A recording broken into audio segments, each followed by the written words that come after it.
Hello mga dears! Ngayon nagtatanim ako na seedless Candice grapes. Ayan siya.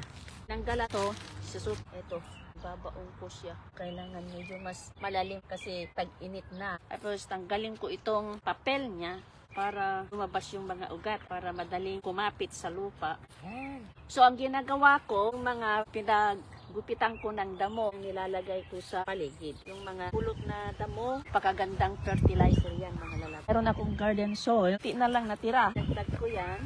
Mga ito, binulok ko yung damo, ilagay ko doon. Bulok na sila ay magandang ilagay sa mga tanim. Naging fertilizer na siya, ka-organic. So, ready na siya, diligan ko. Kailangan basang-basa. Hindi kailangan diligan yung dahon. Yun lang puno niya.